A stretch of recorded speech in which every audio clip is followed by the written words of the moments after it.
Real Sociedad Fundazioak Donostia Kirolak eta Donostia Kulturak antolatzen dute jaialdi hau. Gurekin dauzkagu, gero aurkeztuko ditugu azkar Juan Magarate, Pello Bilbao, Leire Olaberria.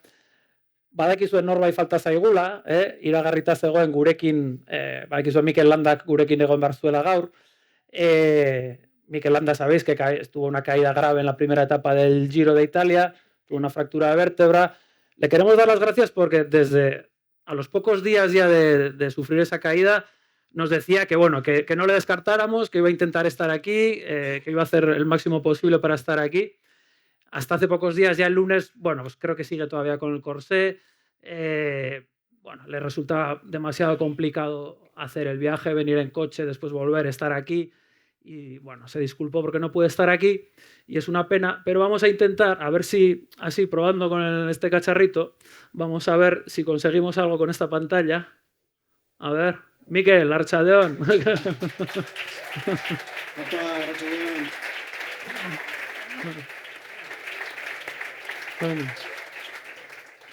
Mikel, eskerrik asko. Lo primero de todo, ¿qué tal estás? ¿Cómo te encuentras? Bueno, estoy bien. La recuperación va bien. Cada día estoy mejor, pero ya también la paciencia cada día pues cuesta más encontrarla, tenerla y los días empiezan a hacer largos. Porque ¿en qué fase estás? ¿Estás con el corsé? ¿Tienes que estar muy quieto? ¿Cómo son estos días para ti? Bueno, estoy con corsé, pues puedo estar o tumbado o de pie con el corsé. Puedo hacer bastantes cosas, puedo caminar, puedo ir a la piscina, puedo hacer un poco todo lo que me permita el corsé. Pero, claro, tengo que estar con corsé todavía 3 semanas más, así que, va un poco para largo. O sea que la bici todavía va a costar un poquito, ¿no? Volver a la bici. Sí, la bici podría hacer sin doblar mucho la espalda y igual levantando un poco el manillar, pero con el corsé la verdad que es muy incómodo y para hacerlo mal en el rodillo prefiero esperar un poquito más y ya dentro de 3 semanas pues empezar bien en la carretera. Y de ánimo, Mikel, porque esto físicamente le irás dando la vuelta, pero esto es un palo gordo. Te ha pasado otras veces, ¿no? En el Giro, Tour, caídas graves. ¿Cómo le da uno la vuelta? Llegabas al Giro bien de forma, con buenas expectativas y un palo así, no sé cómo la cabeza qué proceso hace. Bueno, durante el Giro he sufrido, si te digo la verdad, me ha costado mucho seguirlo, no he podido verlo, la última semana ya pues por morbo, ¿no? Pues lo he conseguido ver un poco, pero la verdad que me ha costado mucho seguirlo, ¿no? Porque lo había preparado bien, me veía con posibilidades de estar en el podio otra vez y pues me ha costado mucho, ¿no? No estar ahí otra vez.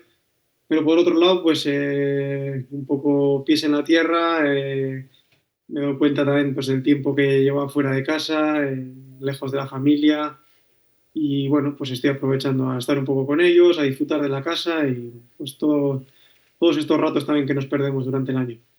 Sí, justo te quería preguntar, Mikel, no te queremos molestar mucho, pero te quería preguntar un par de cosillas precisamente sobre esto. ¿Cómo te ves tú en esta fase de tu trayectoria? Tienes 35 años, has sido un gran equipo en el que hay una estrella como Benepol con el que seguramente tú podrás ser un ayudante de lujo muchas veces, pero también te planteabas tus ocasiones como en este Giro para brillar por tu cuenta. ¿En qué fase te ves tú de tu carrera? ¿Qué expectativa tienes en este tiempo por delante? Bueno, pues me motivaba mucho tanto ayudar a Renko como tener mis propias oportunidades, ¿no? Quería aprovechar un poco las dos. Este año, pues bueno, primero faltó Renko por su caída en invierno, ahora voy a faltar yo, así que no sé si apenas coincidiremos este año y pues yo a ver si puedo acabar el año en bici, terminar disfrutando y pues el año que viene hacer un borrón y cuenta nueva y pues combinar un poco, ¿no? Esas dos facetas, ¿no? La de ayudar y la de tener algún día esa oportunidad y pues no sé si por mucho más. Pero te ves con ánimo para, una vez que pases este proceso, recuperar la ilusión, plantearte otra temporada nueva, o con los años se va haciendo cada vez más difícil. ¿Cómo es esto? Sí, me veo bien y por suerte pues las piernas acompañan y pues enseguida estoy en carrera, estoy en condición y no sufro mucho, ¿no? Pero todo el sacrificio que hay que hacer pues ya empieza a pesar y empiezo a tener otras curiosidades, quiero estar más tiempo en casa y no sé cuánto va a durar, pero sí que es cierto que va llegando a su fin. Miguel, luego no sé si aquí tus compañeros Juanma, Pello, Leire te quieren comentar alguna cosa, pero yo te preguntaría ya para acabar, ¿cómo gestionas? Tú eres un ciclista peculiar, con mucha popularidad, con muchas expectativas. O sea, esta historia del landismo. ¿Tú cómo gestionas esto? ¿Cómo lo llevas? ¿Es una cosa que a ti te pesa, que te divierte? Es un fenómeno muy peculiar, ¿no? Tú que estás en el centro de ese fenómeno, ¿cómo lo vives? Bueno, a veces te abruma, ¿no? Dices, hasta dónde está llegando esto? ¿Qué dimensión está cogiendo esto? Pero lo más bonito de todo es, yo creo que viene del pueblo, ¿no? Viene de la gente, viene del aficionado. Es algo que yo no he buscado, es algo que se ha creado solo, un movimiento, bueno, pues que siendo un corredor que no gana, ¿no? Hoy en día, pues solo se siguen a las superestrellas, ¿no? Se ha olvidado un poco, pues ese corredor del pueblo que hacía cuarto, que hacía quinto, bueno, que lo peleaba, pues creo que es algo bonito, ¿no? Que otra vez la gente, pues, bueno, se divierta o se emocione o se entretenga, ¿no? Pues con, en este caso, un personaje como yo. Bueno, el año que viene sí, ¿no? El año que viene ganas el Giro. Eso ya, el año que viene ganas el Giro seguro, ya lo terminamos celebrando. No sé si queréis decir alguna cosa, Juanma, Pello. Sí. No, Miquel, que bueno, te vi en Albania, estábamos compartiendo hotel, te vi con una ilusión tremenda, tenías el equipo también súper ilusionado contigo y a las primeras de cambio así son las cosas, ¿no? Tú mejor que nadie sabes lo duro que es este deporte, pero todos te conocemos, yo creo que todos los que estamos aquí, ninguno tenemos ninguna duda que vas a volver y que te vas a recuperar y que nos vas a volver a hacer que seamos landistas todos un poquito, ¿no? Nada, muchísimo ánimo, que seas fuerte de cabeza y porque físicamente ya lo eres. Es que ricasco. Bueno, ahora con este año que me pegaré bastante tranquilo, pues igual tengo correa para hacer un par de años más. Ahí, eso queríamos oír, eso queríamos oír. Miquel, pues muchísimas gracias por tu tiempo, te deseamos la mejor recuperación, te mandamos todos los ánimos y el aplauso de toda la gente que está aquí para que te recuperes. Vale, es que...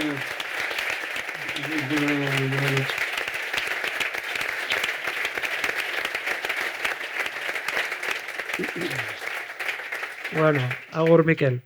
Bueno, pues ya sabéis, hay mínimo un par de años más, ha dicho, ¿eh? Ya lo ha anunciado aquí. Bueno, pues aquí cerca está la sala de trofeos de la Real Sociedad. Están las copas más importantes, están las copas de las 2 ligas, las 3 copas del Rey, la Supercopa. Y algunos sabréis que la copa más antigua de todas, la primera que ganó la Real, que fue en 1909, que era la Copa del Rey, el campeonato que había entonces Campeonato de España, porque no había liga, era el torneo más importante. El primer trofeo que gana la Real lo gana como Club Ciclista San Sebastián. Entonces, hay una relación fuerte entre la Real y el ciclismo. ¿Por qué la ganó como Club Ciclista San Sebastián? Bueno, explicado rápidamente, porque para participar en ese torneo los clubes tenían que tener un año de antigüedad por lo menos. El club de fútbol, la sociedad de fútbol, no tenía todavía un año y fueron donde sus amigos los ciclistas y les dijeron, ¿podemos apuntarnos con vuestro nombre? Sí. Entonces fueron como Club Ciclista San Sebastián, ganaron la Copa del Rey y ahí está la Copa desde entonces, ¿no? La Real tuvo sección de ciclismo, igual que ahora tiene de atletismo, de pelota, de hockey, de actividades subacuáticas. La Real no es solo fútbol. En otras épocas hubo baloncesto, esquí, boxeo, no sé cuántas cosas. Hubo equipo ciclista. Y hubo un equipo ciclista importante, el equipo de la Real Sociedad. Entre otras cosas, bueno, tuvo ciclistas como Miguel Lizarazu, que fue campeón de España de ciclocross. O sea que la Real también tiene un campeonato de España de ciclocross, cosa que no sé si sabíais. Y Lizarazu ganó la subida a Rate. En aquel equipo está José Luis Miner, de la tienda Miner, os sonará a muchos, ¿no? En Gros, la tienda legendaria de bicis. Su fundador corría en la Real Sociedad. La Real organizó la Vuelta a Guipúzcoa, que era una carrera de un día, digamos que el bisabuelo de la clásica, ¿no? Entonces, dentro de esa relación histórica de la Real con el fútbol, venimos aquí a hacer un poco de memoria histórica y a meter otra vez un poco los ciclistas aquí en el estadio y tenemos esta mesa de lujo, ¿no? Tenemos a Juanma Gárate, Pello Bilbao, Leire Olaverría. Vamos a empezar a preguntarles y a entrar en salsa, ¿no? Bueno, pues Pello, por ejemplo. Pello acaba de venir del Giro de Guernica. Es uno de los mejores ciclistas vascos de los últimos años, sin duda, con un palmarés impresionante. Ha ganado 2 etapas en el Giro, una etapa en el Tour. ha hecho entre los 10 primeros muchas veces en el Giro y en el Tour, 2 veces quinto en el Giro, en el Tour fue sexto, otras posiciones también. Ganó etapas en Itzulia, en Dauphiné, Tour de los Alpes. Y ahora, Pello, estamos muy contentos de que estés aquí. Lo que pasa que a mí se me hace, es la primera vez que te veo en persona, pero se me hace muy habitual, muy normal verte, porque estas últimas semanas, cada vez que ponía la tele, estaba Pello Bilbao en la tele. Porque has estado en todas las escapadas del Giro. Lo que pasa es que este año no has conseguido rematar. Entonces, me gustaría preguntarte, has sido protagonista, has estado ahí dándolo todo, creo que has vuelto reventado del Giro, y con qué sensación has vuelto a casa, Pello. Es que ricasco. Aupa, es que ricasco, un placer estar aquí. Bueno, al final, no sé, no ha sido el Giro que esperaba, ¿no? Veníamos con la ilusión de traer una etapita a casa, e incluso con las expectativas un poco más altas también de cara a la general, ¿no? Con Antonio Tiberi, con Caruso. Y bueno, al final casi que me marqué un poco como reto personal entrar en todas las fugas que pudiera, porque veía que no iba muy sobrado de piernas, pero el olfato no lo había perdido, ¿no? Entonces decía, bueno, siempre mejor ir por delante, porque al final quizás en algún momento podría ser una pieza clave para el equipo, quizás no soñando con la victoria de etapa, pero sí pensando en hacer algún movimiento con Caruso, ¿no? Que ya había tenido una experiencia previa algunos años antes, y bueno, me hacía ilusión poder revivir ese momento.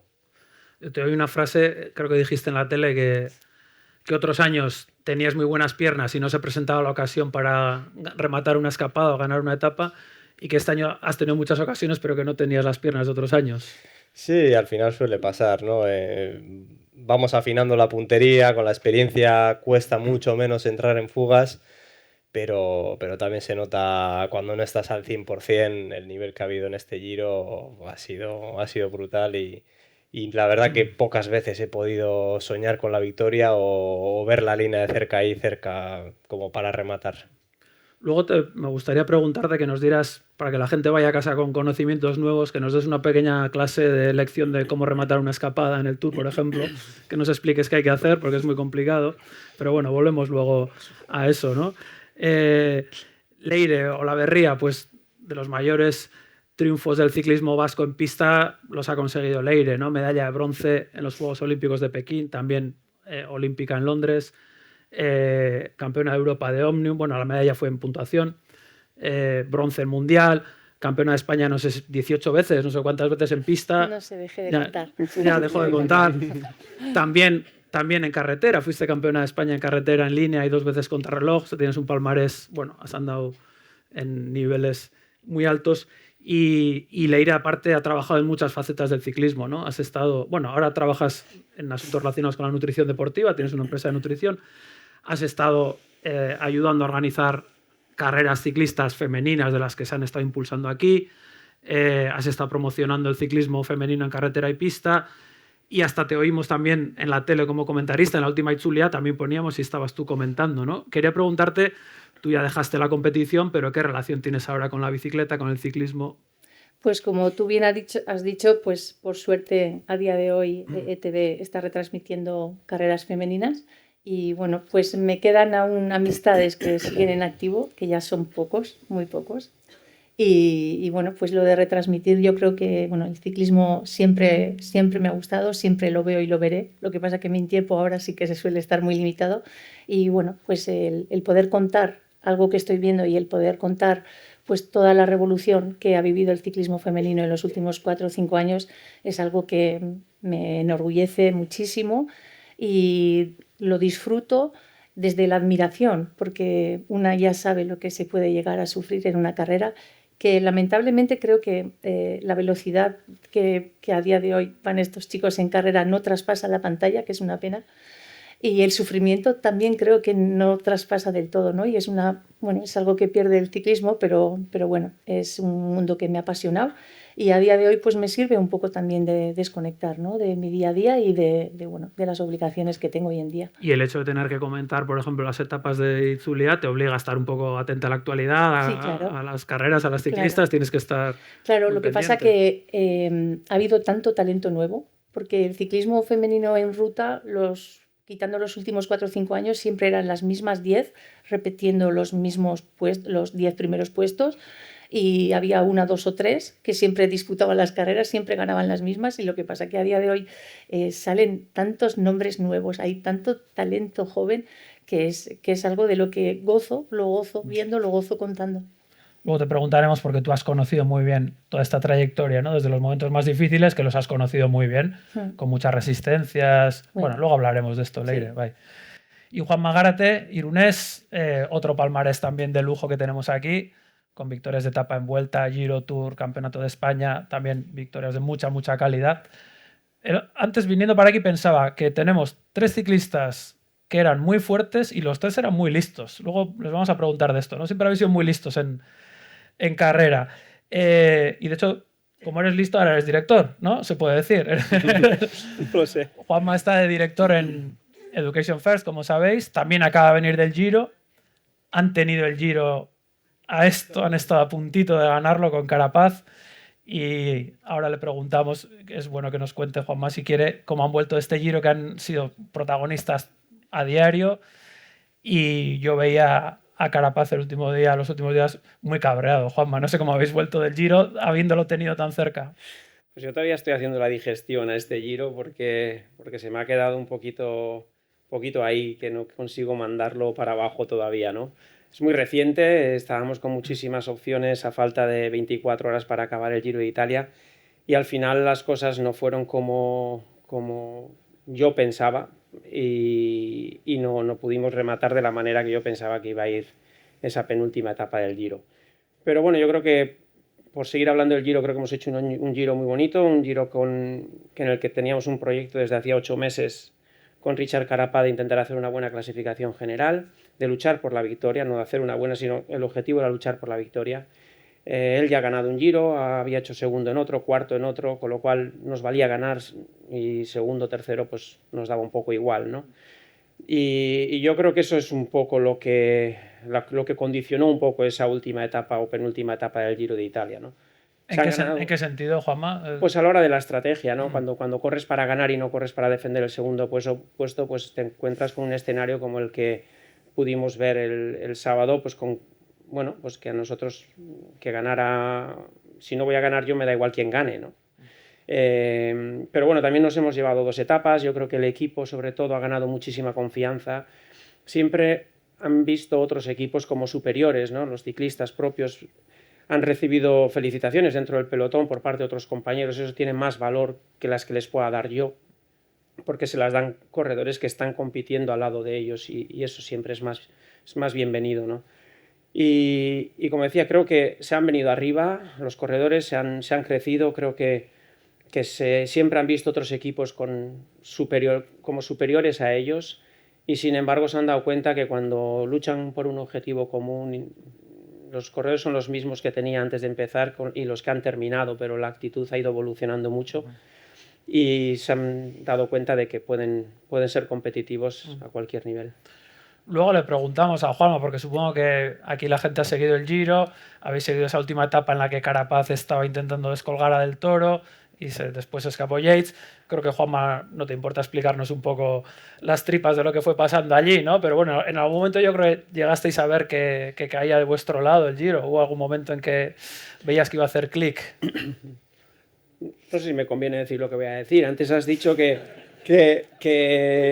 hemos sido muy listos, pero a veces tienes que ser muy listo cuando no eres el mejor siempre, ¿no? Tienes que tener una capacidad de qué me invento hoy, qué es lo que yo puedo hacer para... Hay 8 corredores que son más fuertes que yo en el Giro, pero igual si soy listo puedo hacer cuarto. Y es así, y te tienes que muchas veces inventar cosas, ¿no?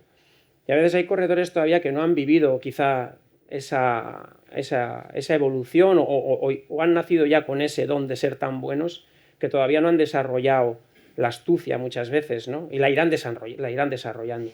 Yo creo que al final también es un componente importante que ha jugado su papel en esa etapa de la que me estás preguntando, ¿no? El sábado. Pues bueno, nosotros hicimos lo que creo que teníamos que hacer, que era empezar ese último Col de Finestre lo más fuerte que podíamos, porque después si no UAE iba a tener control sobre nosotros. Creo que lo hicimos bien. Y luego se abrió una batalla entre Richard Carapaz y Isaac Del Toro pues de un control mutuo sobre Richard por parte de Isaac, ¿no? Y nos hacía falta un tercer invitado que era Simon Yates, o es Adam, porque yo siempre me gusta. Simon, esta vez Simon. Y nos hacía falta Simon metido en la jugada un poco para intentar desbloquear la situación, ¿no? Y nos vino bien. Nos vino bien. O sea, incluso, perdónalo, a propósito, esperabais para que entrara cuando se quedó atrás porque te convenía que estuviera en la pomada, ¿no? Sí, paramos 2 veces a Richard para que entrara Yates, para intentar abrir la carrera, forzar a Del Toro de otra manera. Pero Del Toro no le importaba mucho Yates, sino le importaba sobre todo Carapaz, ¿no? Y recuperamos la posición un par de veces sobre Yates, pero al final pues quisimos darle un minuto y pico para ver si aumentaba la presión, ¿no? Sobre Del Toro. Pero la carrera no fue como yo pensaba que debería de ir y la presión no aumentó. Y a partir de ese momento ya sabíamos que, bueno, pues que el tercero iba a ser primero y nosotros desde luego pasábamos a ser terceros. Ya, tú tienes una estrategia pensando que el Toro iba a reaccionar de una manera Sí. y reaccionó de otra, ¿no? Sí. Eso es lo que pasó. Y mientras Pello andaba por ahí también, Pello estaba por que ahí. te vimos coronando, estabas pendiente de Caruso tú por ahí, ¿no? Claro. Sí, al final sabía que no iba a ser mi día para rematar la etapa. Había estado ya 3 días en fuga y no tenía mucha energía. Y mi objetivo era coronar Finestre por delante de mi líder, ¿no?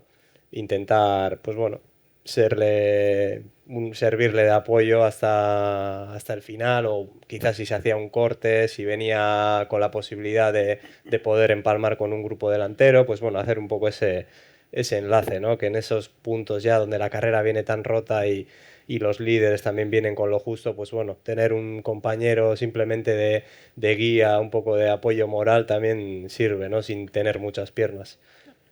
Esto es la veteranía, ¿no?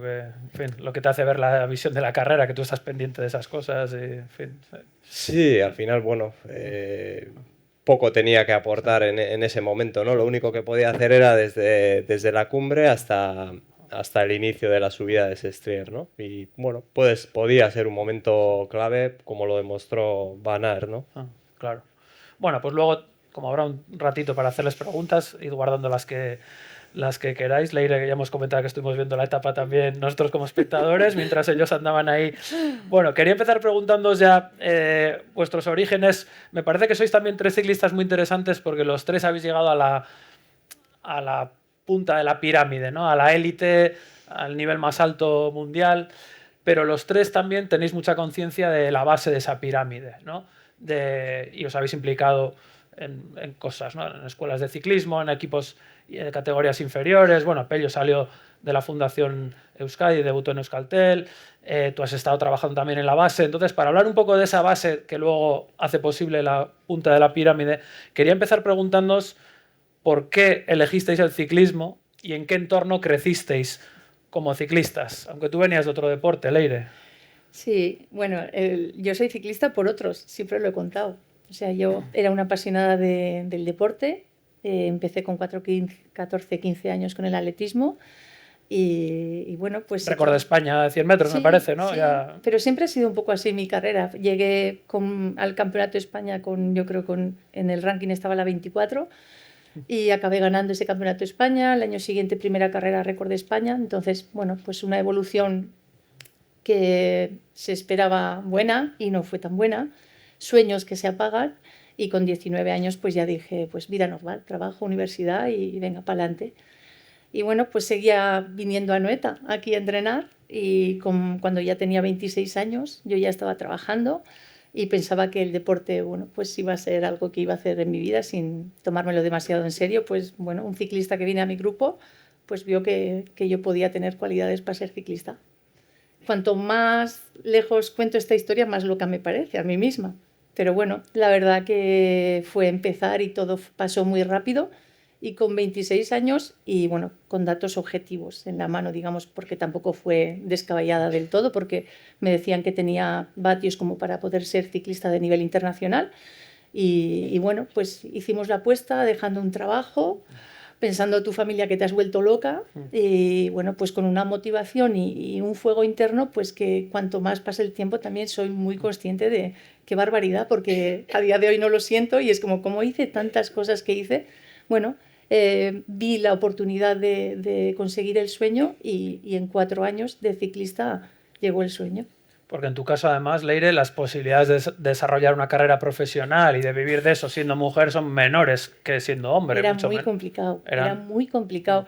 Y de hecho era como campeonato del mundo o Juegos Olímpicos entre las 8 primeras del mundo. Digamos que te permitía estar en el planado y digamos que era como, bueno, con esto... O sea, la condición para vivir del ciclismo era estar entre las 8 mejores del mundo. Sí, y eso si lo extrapolas a cualquier otro trabajo es como una auténtica locura. Pues a mí me pareció viable y por si acaso montamos un plan B, que bueno, el plan B ahora se ha convertido más importante que en el A, pero es como después de haber vivido toda una historia así, creo que a día de hoy también he hecho las cosas que he hecho por todo lo que me ha enseñado el ciclismo, porque no ha sido una historia fácil, pero todo el aprendizaje creo que a día de hoy también nos está llevando al sitio que nos está llevando y es como, escuché tantos nos cuando llegué al ciclismo que era como, me decían que no era rápida. ¿Qué te decían? Que no era rápida. Que no era rápida y digo, bueno, pues tengo un récord de España de 100 metros, no sé, pues hábil no seré, pero rápida he demostrado que soy, pues muchas cosas de ese tipo.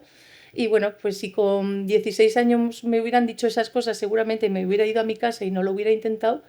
Pero con 26 era como, jolín, que yo quiero hacer esto, que esto me encanta y que aquí hay un camino muy difícil, porque era muy consciente de que era muy difícil, pero quise quedarme tranquila, yo creo, conmigo misma, rodearme de un entorno, porque si tú quieres ser ciclista de nivel internacional, necesitas un entorno de nivel internacional, que también poder tomar mis propias decisiones fue difícil, porque hasta que no consigues los resultados importantes, nadie respeta tus decisiones.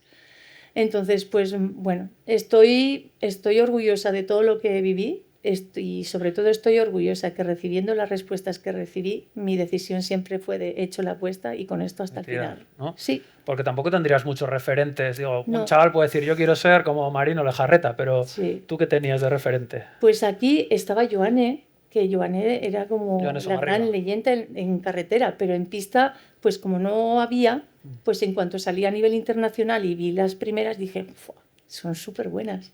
Y era como, bueno, ellas ganaban y yo, mi primer campeonato de Europa, 7ª. Y era como, jolín, si yo me dedico a esto profesionalmente, puedo estar más cerca, porque fuerza tenía.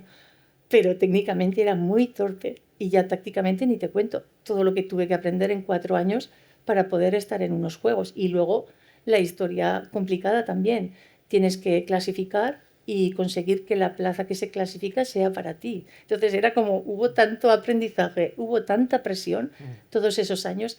Hay tanto aprendizaje un día importante. Imagínate unos Juegos Olímpicos que has estado 4 años esperándolos. Y yo creo que a mí ese día en los Juegos me salvó que era la única que estaba allí, que realmente no era ni consciente ni dónde estaba.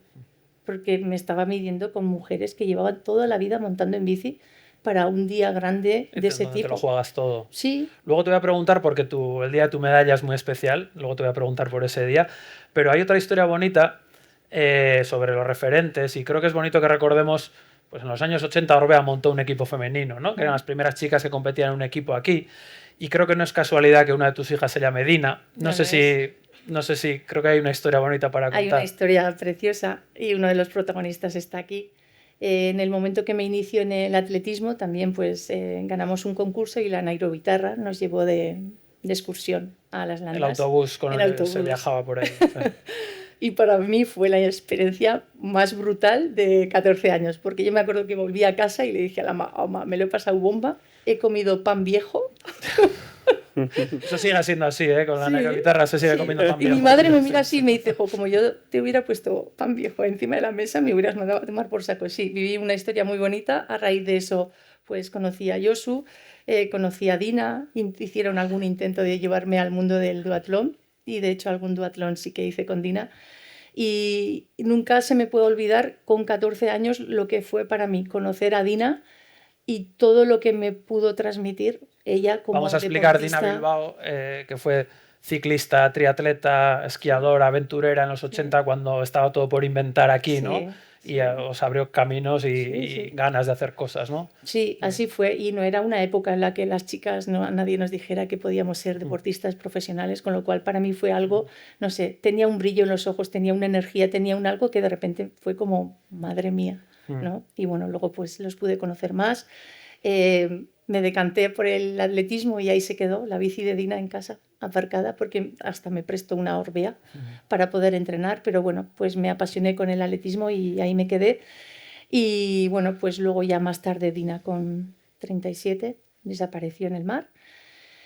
Y bueno, en el momento que fui madre, pues dije, si algún día nuestra familia llega una niña, se va a llamar Dina. Y así Y es. así ha sido, la segunda fue una niña y Ah. a día de hoy, con toda la energía que tiene, a veces digo, no sé si tiene algo que ver el nombre, pero madre mía, Imprime carácter, no sé si la voy a parar algún día. Bueno, eso es la importancia de los referentes, ¿no? Y de tener a alguien que te abra camino cuando estás empezando, ¿no? En vuestros casos, Pello, no sé cómo os dio por el ciclismo, si era algo que teníais alrededor, esa afición de dónde viene, o cómo crecisteis como ciclistas, en qué entorno. No sé, fue una casualidad, diría yo. Nunca he pensado ni en ser ciclista ni en vivir del ciclismo. Vamos, eso era algo que casi aterricé en el ciclismo profesional sin darme cuenta. Porque yo jugaba al fútbol desde muy pequeñito y hasta los 15 años o así que me di cuenta que el fútbol ya no era mi lugar, no me divertía y bueno, pues al final tenía unos amigos que salían en bici, algunos de ellos competían y bueno, poco a poco fueron ellos los que me engancharon al deporte. Enseguida decidí tomar parte en mi primera competición y bueno, seguido me di cuenta de que ese deporte sí que me enganchaba, ¿no? Y el ambiente pues era algo espectacular, ¿no? Entre los compañeros, al final casi que con los compañeros éramos rivales y compañeros al mismo tiempo, ¿no? Porque incluso en carrera no jugábamos como un equipo, nos peleábamos entre nosotros, pero el ambiente era siempre excepcional, ¿no? Y me divertí tanto que, bueno, pues seguí casi por inercia el campo amateur y hasta que Miguel Madariaga me puso mi primer contrato profesional encima de la mesa y bueno, los compañeros de piso en aquel entonces me acuerdo que se me reían porque es que la cara de susto que tengo ahí firmando el contrato profesional es... Y decía, guau, ¿dónde me he metido yo? Porque estaba corriendo carreras de pueblo aquí del trofeo Lendakari y al de 2 meses estaba en Dauphiné con el equipo del Tour de Francia, ¿no? Y fue un poco... ¿Cuáles son las primeras? Así claro, porque aquí muchos habremos hecho deporte en categorías inferiores, pero muy pocos habéis pasado al mundo profesional. ¿Qué es la ilusión y la impresión? O sea, lo que más le ilusiona a uno y lo que más le impresiona cuando pasa a profesional.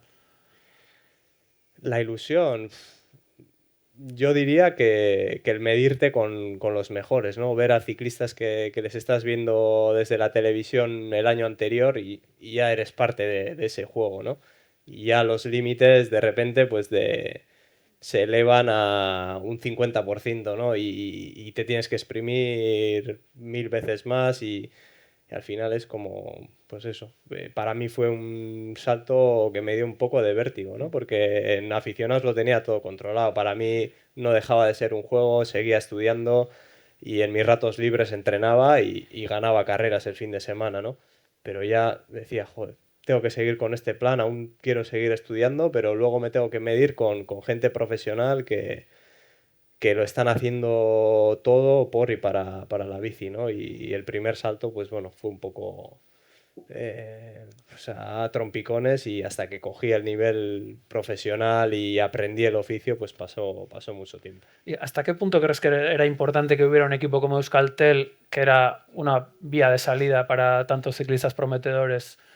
¿Te parece que eso es una laguna importante ahora, que no haya un equipo como aquel de casa a ese nivel?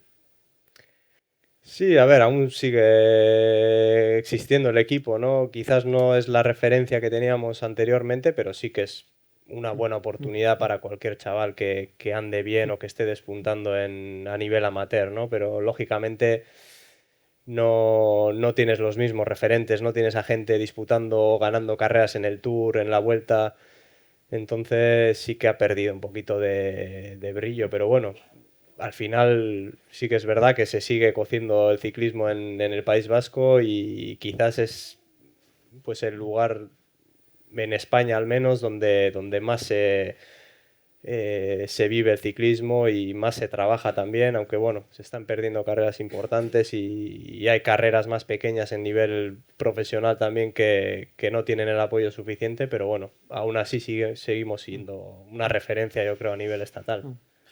Juanma, sin embargo, tú te tuviste que ir a Italia para debutar, ¿no? Pero también has surgido de una zona con mucha tradición ciclista, este ecosistema también que dice Pello que ahora se está empobreciendo un poco, ¿no? No sé qué cambio has visto tú de aquella época, de cuando eras juvenil, amateur, de ese entorno que había entonces a lo que hay ahora.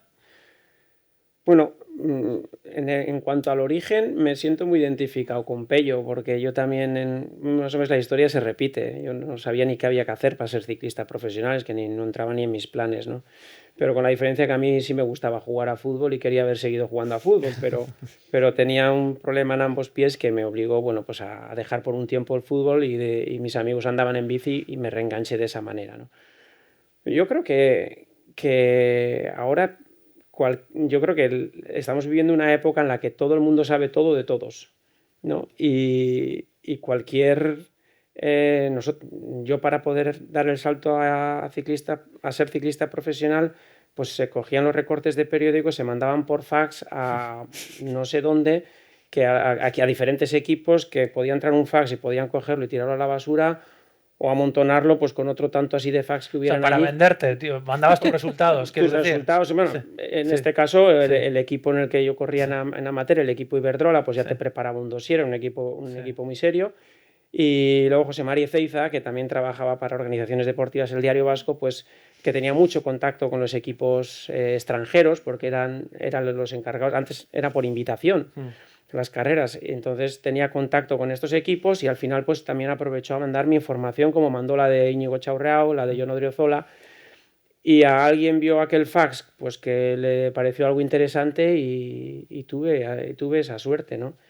Pero hoy en día, sin ir más lejos, hoy viniendo para aquí, tenemos gente dentro del equipo que se dedica a detectar talentos jóvenes, ¿no? En cualquier lado del mundo. Y me dice pues que ha descubierto un chico sudamericano a través de Strava. Strava es una aplicación que creo que la mayoría la conoceréis, que es capaz de mover X vatios en X minutos. Y dices, bueno, pero tiene 2 piernas, sabe andar en bici, no sé, ¿de dónde viene? Ya, pero es que vamos a poner interés, te quiero decir que hoy en día pagan el cuenta kilómetros en cualquier lado donde estén, y es público, ¿no? Entonces, detectar talento hoy en día no tiene nada que ver con cómo funcionaba en nuestra época. Pero para ti, irte a Italia, ¿qué supuso? Pues supuso no te iba a decir un sueño, pero es que no soñaba con ser ciclista, no sé. Cuando recuerdo que me dijo, yo un 12 de septiembre decidí que iba a ser mi última carrera y si no pasaba a profesionales lo dejaba porque más resultados ya no podía hacer. Y como 15 o 20 días más tarde, José María Ezeiza me dijo que a ver a qué equipo, si tuviera la posibilidad de escoger un equipo, ¿a cuál iría? Yo corría en Iberdrola, que iba de rosa, ahora también dirijo un equipo que van de rosa, y en aquel entonces dije, pues el Lampre, que también va de rosa, ¿no? Y me dice, pues efectivamente, el Lampre nos ha dicho que vayamos a Italia, que quieren que... Me está vacilando, no puede ser todo rosa, todo de color de rosa me lo están poniendo. Y bueno, llegué allí y al principio, pues obviamente no entiendes el idioma, los 3 o 4 primeros días, pues estaba extranjero, joven, en la otra esquina de la mesa sin entender. Pues el tercer día llamé a casa y le dije a mi madre, yo no sé si es que realmente yo quiero estar aquí, porque tampoco no era ni un sueño casi, ¿no?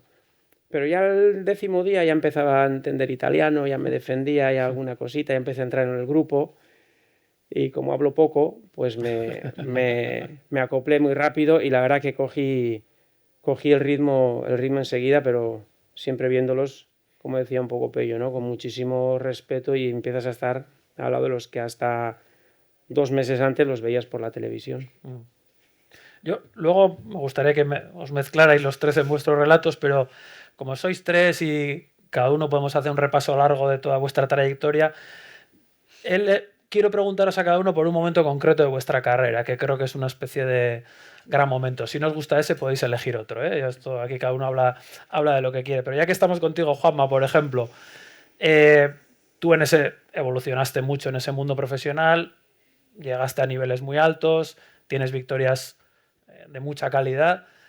Yo creo que, no sé si para ti la más icónica es ganar en el Tour y ganar en Mont Ventoux. Creo que es, por lo menos para los aficionados, eso nos quedó muy grabado, ¿no? Ganaste un etapón dolomítico en el Giro, ganaste en la Vuelta, pero ese día fue muy especial y creo que ahí demostraste muchísimas cosas por acumulación también, ¿no? Ya eras un corredor de 33 años, quizá ganaste porque quizá con 24 no hubieras ganado esa etapa.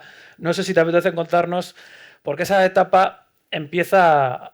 Alguna vez contaste que con una chapa de Juan Antonio Flecha dentro del autobús. No sé si nos quieres contar cómo conseguiste ganar el Ventoux, así aprendemos un poco qué hay que hacer para ganar en el Ventoux. Sé lo que hay que hacer, pero no lo volvería a hacer seguramente, aunque lo corriera 10 veces más, pero pues yo corría en el Rabobank, que es lo que es el Visma ahora, ¿no? Entonces era un equipo pues con grandísimas pretensiones en el Tour de Francia, con un equipo muy potente, con Denis Menchov. Entonces, pues habíamos preparado muy bien aquello y había mucha presión en Holanda, pues como lo sigue siendo con el Visma, la prensa mete caña y al final un equipo tan grande pues estaba obligado a tener resultados. Y sin embargo el Tour nos salió todo mal. Todo. Desde el primer día nos íbamos al suelo en la crono por equipo. O sea, todo fue un desastre, todos los días. Y ya, bueno, dimos el Tour ya por perdido, pues estábamos ya llegando a la etapa 17, 18.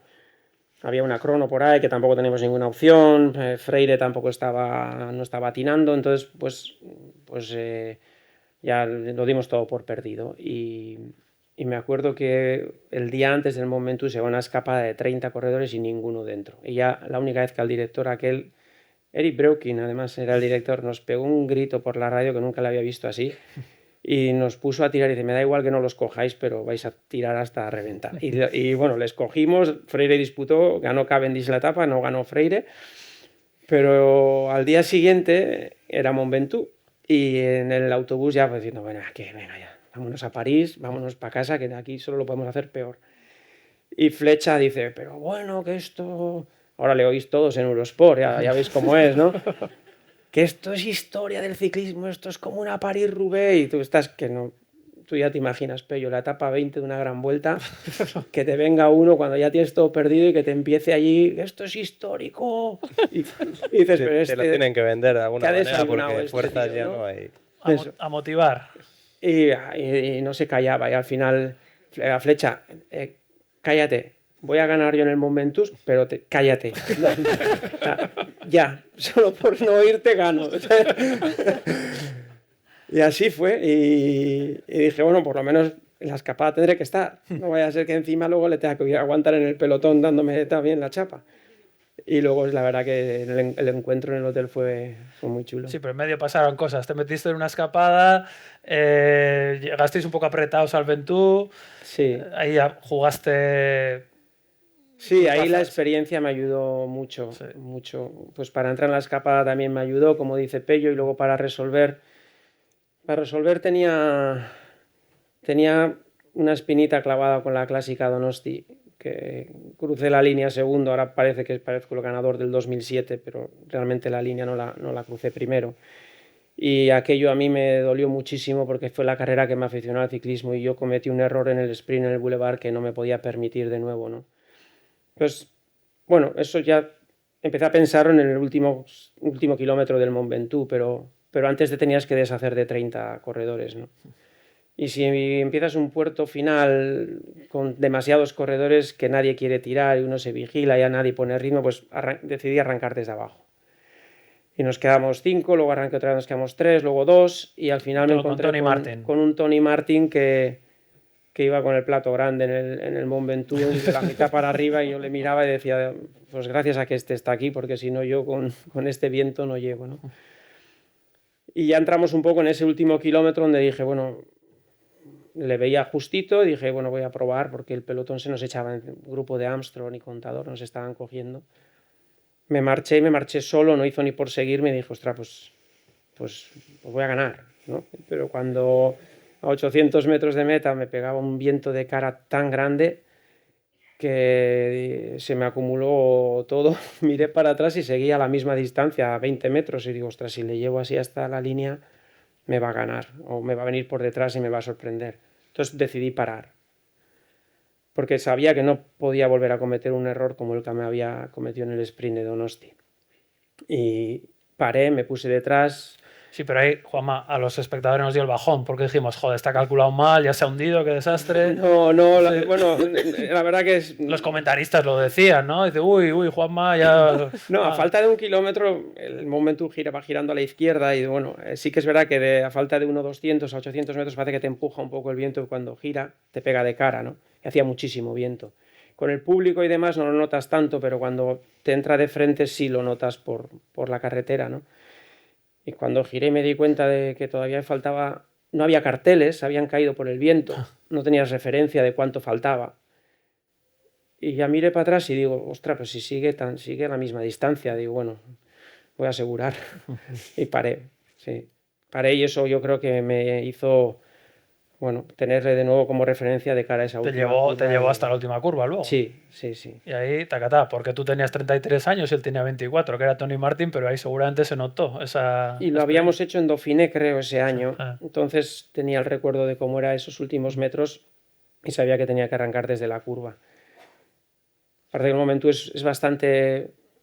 Es especial porque no ves lo que hay en el otro lado, ¿no? Es como, tiene una rampa final como mucha pendiente, pero otros puertos son igual, la curva de arriba es un poco más tendida. Aquí yo creo que si pasas con un coche te quedas ahí. Pero no ves lo que hay en el otro lado. Entonces es muy, muy emocionante cuando te estás acercando y de repente aparece la gente, ¿no? Por detrás de ese cambio de rasante. ¿Y qué recuerdas? ¿Qué sensación tiene uno ganando el Mont Ventoux? Que es algo creo que no mucha gente aquí lo ha experimentado.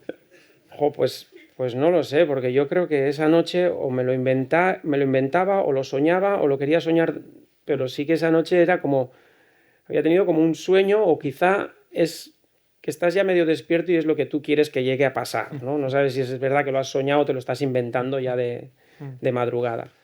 Y lo primero que me vino a decir, digo, hostia, el masajista que está ahí, digo, esto lo he soñado esta noche. Y soñaba que Contador me dejaba ganar, pero eso no hubiera pasado. Efectivamente hubiera sido un sueño, ¿no? Sí. Qué bueno. Pello, en tu caso, yo no sé, yo tengo muy presente tu victoria en el Tour hace un par de años, ¿no? Que además era un Tour que empezaba en Bilbao, que igual tenías una presión de Bilbao, maillot amarillo en Bilbao, y no sé si esas etapas te pesaron más, pero luego, joder, diste toda una lección, por eso antes te decía, ¿no? Explícanos cómo hace uno para meterse en una escapada con Alaphilippe, con Kwiatkowski, con O'Connor, no sé quién más, había un nivelazo impresionante. ¿Y qué desarrollaste tú para poder rematar esa fuga? ¿Qué recuerdo tienes de ese día? Bueno, al final, lo que comentabas, ¿no? Sí que los primeros días corrí con muchísima presión y quería hacerlo bien y ya tenía un plan para intentar ganar en Bilbao, para intentar ganar en Donosti, vamos. Mi tour estaba centrado en los primeros 3 días y luego ya no me preocupé ni... ¿Qué ibas a hacer para ganar en Bilbao y en Donosti? En Bilbao tenía que aguantar ahí el último de pique, sí, ahí adelante con un grupito, y luego pensaba que igual ahí jugando un poco listo, anticipando. Y en Donosti pues fui a mirar la bajada, porque dije, bueno, la única forma de ganar es bajando. Les voy a atacar bajando, gano 10-15 segundos y a ver si se despistan, luego no se ponen de acuerdo atrás. Pero también fue imposible porque el Jumbo llevaba 4 corredores en el primer grupo, todos se pusieron a controlar con Wout van Aert y nada, no hubo opción. Pero bueno, al final el hecho de empezar en casa y de tener tantas ganas de hacerlo bien, pues me hizo quizás llegar en el mejor punto de forma posible, ¿no? Nunca había estado tan fuerte en una carrera. Y al quitarme esa presión de correr en casa, ya entré en la segunda parte del Tour de Francia, que para mí era la que en principio no me interesaba, pero bueno, al final estaba muy en forma y ya pues tenía que apuntar a los objetivos, ¿no? Y esa etapa, lógicamente, era uno de los días que tenía en mente.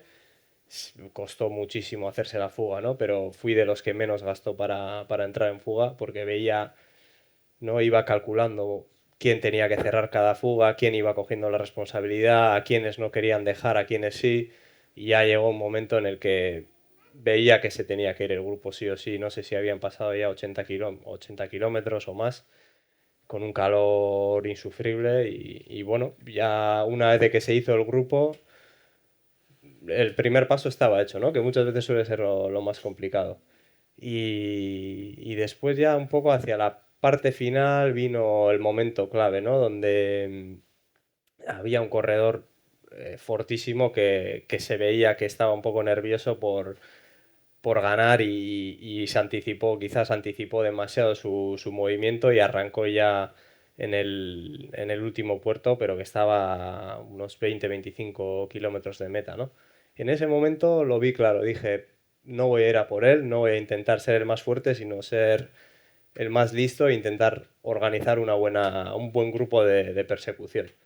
Y al final había gente conocida también, gente con la que has competido bastante, que tienes un buen feeling. ¿Y hay un diálogo? ¿Cómo funciona eso? ¿Hay una conversación? Había un diálogo, ¿no? Yo les intentaba convencer que el más fuerte se nos había escapado, pero que entre nosotros... ¿Quién era? Es que ahora mismo no me viene... ¿Era Zimmerman el que quedó segundo luego? No, Zimmerman. Zimmerman no, era un corredor del equipo de Israel. Igual alguno se acordará por ahí. Ahora... No me viene ahora. Pero bueno, claramente era físicamente el más fuerte, ¿no? E incluso un compañero suyo se sacrificó para lanzarle en la subida, para endurecerlo y atacó. Y bueno, luego en el segundo grupito, pues mi preocupación era eso, calmar un poco los ánimos y no hacer cada uno por su lado, ¿no? Y sí que es verdad que Zimmerman, por ejemplo, estaba intentando arrancar todo el rato, ¿no? Y lo tenía siempre a tiro, lo cerraba y le intentaba convencer, oye, que solo no vas a ir a ningún lado, que un 1 contra 1 al final no le vas a recortar un minuto. O sea, aquí lo único que podemos hacer es aprovechar la fuerza del grupo, 5 corredores a tope y hasta meta, luego que gane quien gane. Y eso, pues al final estaba Chávez también, con el que he competido mucho y tengo buen feeling. Y bueno, en esas situaciones, al final, cuando te tienes que sacrificar al 100% y dices, bueno, si gana otro, también tengo buen rollo con él y sé que no me va a engañar, ¿no? Vamos a ir a tope, nadie se va a intentar escaquear y ser el más listo, ¿no? Vamos a jugar todos limpio hasta que llegue el último kilómetro y luego ahí ya veremos, ¿no? Y bueno, al final pues funcionamos muy bien, lo pudimos coger a falta de 3 kilómetros, 4 kilómetros a meta y luego era el último paso, ¿no? El paso final de cómo controlar los últimos 4 kilómetros sabiendo que quizás era el más rápido, el que más fresco podía llegar al final y que nadie me arrancara o que no tuviera que controlar todos los movimientos, ¿no? Y claro, tenía la baza del grupo trasero con Alaphilippe, Kwiatkowski y era el momento perfecto, ¿no? Para utilizarlo de excusa. Les decía que estaban a 20 segundos, que no les podíamos dejar entrar, que nos teníamos que jugar la victoria entre los que estábamos ahí. Y bueno, fue así, ¿no? Al final tiramos a tope hasta que a falta de 2 kilómetros empezaron ya a arrancar, pero bueno, ya quizás esos últimos movimientos pues eran posibles para controlar, salía uno, salía otro y bueno, luego ya pues al sprint sí que llegué con un puntito más que el resto porque Zimmerman, por ejemplo, sí que en una condición normal puede ser más rápido que yo, pero bueno, llegó al límite, ¿no? Y bueno, al final era un día en el que tenía claro que tenía que ser yo el ganador, ¿no? Porque quizás en otra situación no me lo hubiese creído o no hubiese pensado que me lo merezco más que el resto, entonces igual hubiese sido más generoso, más inocente, pero ese día sabía que era mi día y que tenía que hacer todo lo posible, ¿no? Hiciste un esfuerzo diplomático, negociador ahí a 7 bandas, ¿no? O sea que hay que tener la cabeza, supongo que no será fácil tener la cabeza... En ese momento tenía claro que tenía que convencer a todo el mundo de que teníamos que llegar en esa situación, ¿no? Y luego tenía que ser yo el ganador. No sé por qué, pero ese día lo tenía claro que me lo merecía más que el resto, ¿no? Tú serás bueno vendiendo coches de segunda mano, ¿no? No, normalmente no suelo tener ese convencimiento, ¿no? Pero ese día... Pello es un corredor referente dentro del pelotón. Y es un tío que la gente sabe que tiene experiencia, que tiene oficio y cuando llevas un corredor así en una escapada y alguien tiene que poner orden. El pastor. Y uno como él habla, los demás, pues lo que decíamos antes del que piensa y que no piensa, ¿no? Dicen, bueno, este sabe, vamos a hacerle caso. Sí, pero si tú llevas un corredor tuyo y va con Pello en la escapada, también cuidadín, ¿no? Bueno, así ha sido recientemente, Sí. en la Itzulia, ¿no? Sí. Pero ahí tampoco, o sea, no me dolió porque al final sé que es un corredor que se entrega muchísimo en las fugas, no es el típico que está ¿Quién era? Perdón, que no me acuerdo. racaneando. Ben Healy. Ah, sí. Al final, para mí, Ben Healy es un referente, ¿no? Un chaval que le veo que tiene que todavía dar un paso estratégicamente, pero que físicamente es alguien brutal, ¿no? Que tiene unas capacidades increíbles. Y bueno, es alguien con el que me gusta compartir fuga y no me duele para nada verle ganar, ¿no? Y para mí era la etapa que más cariño le podía tener, incluso más que la que gané en el Tour de Francia, ¿no? Ganar en Guernica hubiese sido mi mejor victoria probablemente y me encantó que ganara él, ¿no? Por su carácter y con la valentía que suele correr. Y bueno, al final cuando tienes que colaborar con gente así, no te duele que te ganen en meta. Leire, tú también cuando cuentas tu sprint, claro, tú llegas en los Juegos Olímpicos al último sprint de la prueba de puntuación, te juegas ahí la medalla de bronce y yo te he oído que tú hablas también de lo importante que era cierto estado mental en esa situación, ¿no? ¿Nos puedes contar cómo fue? Sí. ¿En qué situación llegasteis a ese sprint? Sí, pero te lo voy a resumir mucho porque ellos han contado sus mejores días y yo creo que he aprendido mucho más de los siguientes Sí, Juegos era la siguiente Olímpicos. pregunta. Vale, El pues, momento vale, malo. pues, Sí, sí, sí. por no enrollarme Sí, mucho. sí. Pero sí es verdad, 4 años de experiencia, pues miras allí a todas las corredoras, el listado de la gente con la que sales y era como yo, el día antes decía, todas son mucho más buenas que yo, todas tienen más experiencia, Marianne Vos, la otra tal. Y era como, además, siempre hay gente, no, van a hacer medalla esta, antes de correr. Siempre son así las predicciones y tú estás allí como en plan, ¿cuento o no cuento? Pero bueno, es verdad que el estado mental es que además nunca he vuelto a estar en ese flow. No sé, hay días que se da todo. En plena carrera, Sí, jugándote después de sí, 4 años y no fui más lista. Lo que pasa que a veces puedes parecer lista porque estás mucho más fuerte que muchas de ellas y cuando ellas van agonizando que no pueden ni pensar, pues tú puedes pensar, no mucho, pero sí un poco más, con lo cual en una carrera de media hora que se decide a sprints, pues suele ser decisivo. Entonces yo me acuerdo que incluso dentro de la carrera tenía un temple que a día de hoy miro las imágenes y le veía al seleccionador loco porque era como un empate a 3 para el tercer puesto y aquel me chillaba y yo, pues igual la media de esa carrera fue 48 kilómetros hora, pero yo le iba mirando como en plan, tranquilo, ya lo voy a hacer, ¿sabes? Porque además yo por dentro pues pedaleando a mucha cadencia, pero tranquilo, ahora voy. Entonces, pues no sé, la sensación era de he estado toda mi vida esperando este momento, o lo hago ahora o nunca más. O sea, es como ahora o nunca más. Y salió, y cuando lo haces no eres ni consciente de lo que estás haciendo, porque llegué y era como, es imposible que a mí me haya salido esto. Porque ¿Qué decisiones tomaste en ese momento? O sea, ¿qué era lo que había que decidir? Bueno, mi distancia buena siempre era como 150 metros lanza con todo lo que tienes, pero claro, en un pelotón de 24... que a veces te meten un manillar, que la otra todas estábamos muy nerviosas. Y claro, nosotras no llevamos pinganillos, solo hay 24 corredoras muy nerviosas y 24 directores muy nerviosos chillando. Entonces, todos intentan dar... Y ahí está relajada. Ahí estaba relajada, porque los veía todos ahí como si estuviera fuera de la película y le decía a mi seleccionador, tranquilo, lo voy a hacer. Entonces es como, bueno, sale, llegas a meta, es como miras el esto y veía tercera y digo, no puede ser. Y le miraba a todos súper contentos y yo era como, no puede ser, ¿sabes? Y al final es como, sí, ha sido posible. Entonces me llevó mucho tiempo digerirlo también porque era como, o sea, este momento no podía estar para mí, pero es verdad que hice todo lo posible para que ese momento fuera para mí. Pero bueno, me pilló de sorpresa. En tus imágenes en el podio estás muy emocionada, estás con la lágrima ahí, ¿no? Es que fue muy fuerte. Sí. Fue muy fuerte. De mi casa no fue nadie. Eso es, bueno, eran en Pekín también, pero era como novata. Dice, bueno, te animamos desde casa. Tampoco era una persona que necesitaba apoyo físico, ¿eh? O sea, era como, yo estaba con la selección, tenía unos compañeros que de hecho ni vinieron ese día a verme correr. Vaya confianza, ¿no? No vinieron porque era como, bueno, yo qué sé.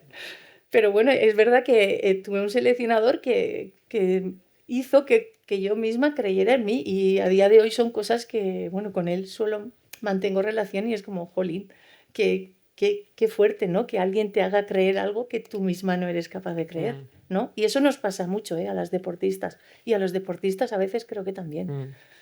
Y te he oído contar también que ahí consigues una medalla olímpica, algo que era, bueno, estaba quizá ni en tus sueños, Sí. y que después sentiste un poco de vacío. Sí. ¿Qué digeriste después de Viví eso? las emociones más intensas de mi vida de alegría y nos quedamos allí 3 o 4 días más, creo que fueron. Y de repente al día siguiente mis compañeros competían en la Madison y fui con ellos a la pista y de repente era como jamás en mi vida dentro de mí un vacío de que era como, vale, ¿y ahora por qué voy a seguir entrenando? Mira, que ya está, ya tengo algo que no pensaba que iba a tener y ahora, ¿para qué entreno? Y evidentemente mi carrera deportiva empezaba entonces, porque es cuando se te pone todo de cara. Porque todos los recursos que habían sido muy limitados hasta ese momento, de repente te empieza a llamar gente, te empiezan a llamar marcas, que es como, no puede ser que me estén llamando, ¿sabes? Es como vives un montón de sensaciones de ese tipo. Pero bueno, remonté, pero es de los vacíos que aún recuerdo la sensación. Y insistías en que hay que hablar de los momentos malos, ¿no? De lo que se aprende. Sí, ¿De sí. qué tienes ganas de hablar, Leire? Bueno, ganas de hablar no sé, pero creo que fueron mucho más importantes los juegos de 4 años más tarde. Porque, claro, llego con edad biológica 35. Claro, experiencias deportivas todas positivas. Porque ya la puntuación no era olímpica, pero estaba el Omnium y el Omnium pues ganas El Omnium, que es una combinación de pruebas. 6 pruebas, 2 días en el velódromo sin salir compitiendo. Y era un poco de, pues, esto lo domino yo fácil. Y bueno, pues fueron un camino de 4 años con todos los recursos, con toda la ayuda y toda esa presión lo tienes que repetir. Y la presión a mí misma, lo tengo que repetir. Y bueno, no llegaba bien y ya sabía que no llegaba bien porque me agoté yo misma, a mí misma. De presión y... De presión, de no encontrarme bien y de no ser capaz de parar.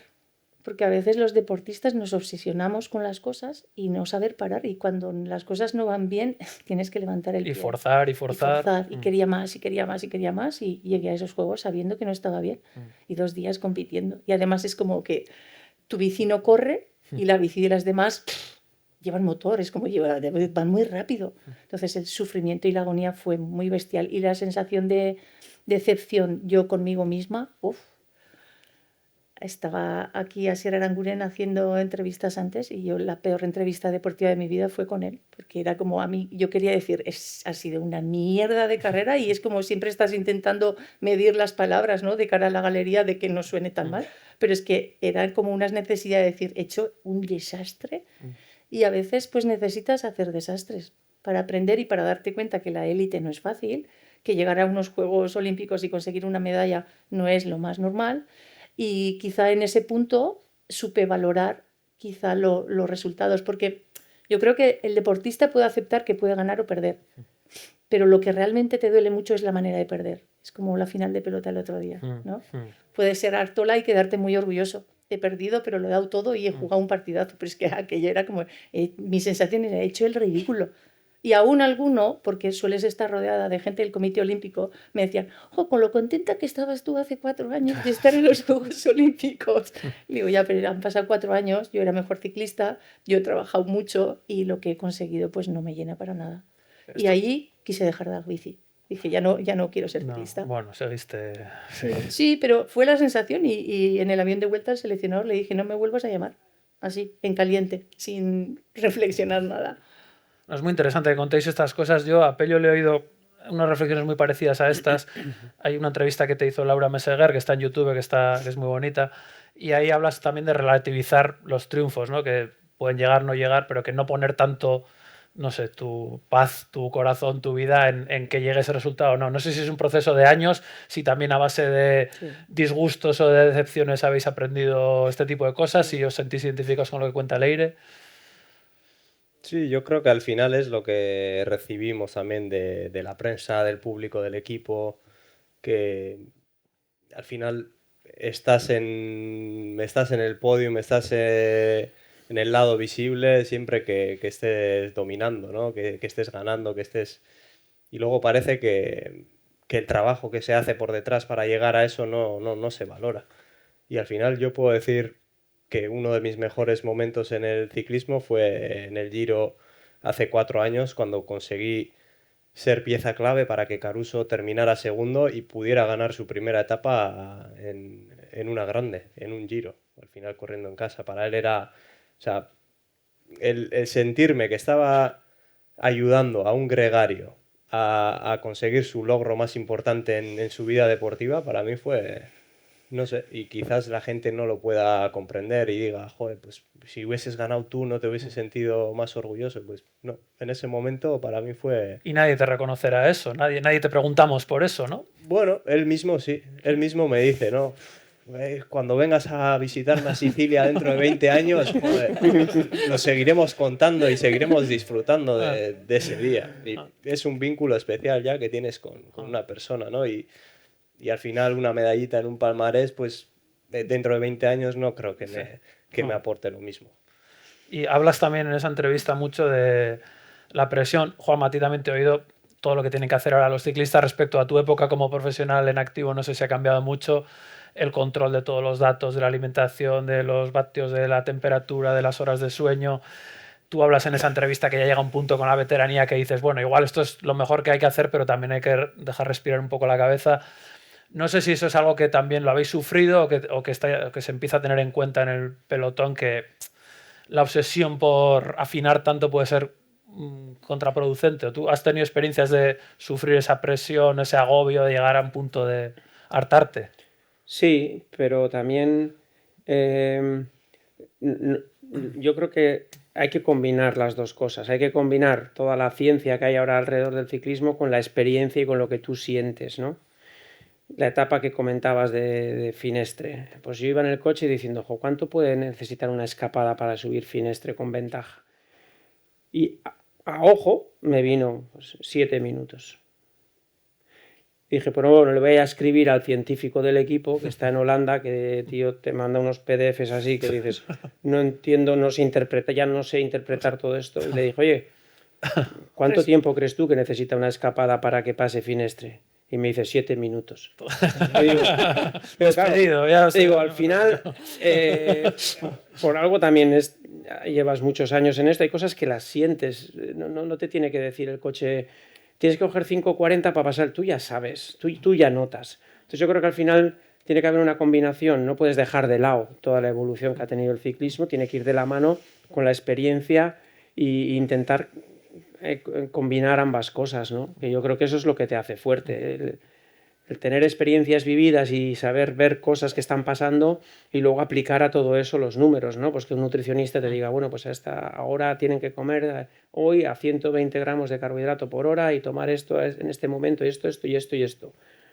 Y dices, pues hazlo, porque yo ahí es que es complementario con lo que yo te puedo decir desde el coche, pues sí, pero es que va a entrar Bahrein a tirar en ese puerto, ¿no? Por ejemplo.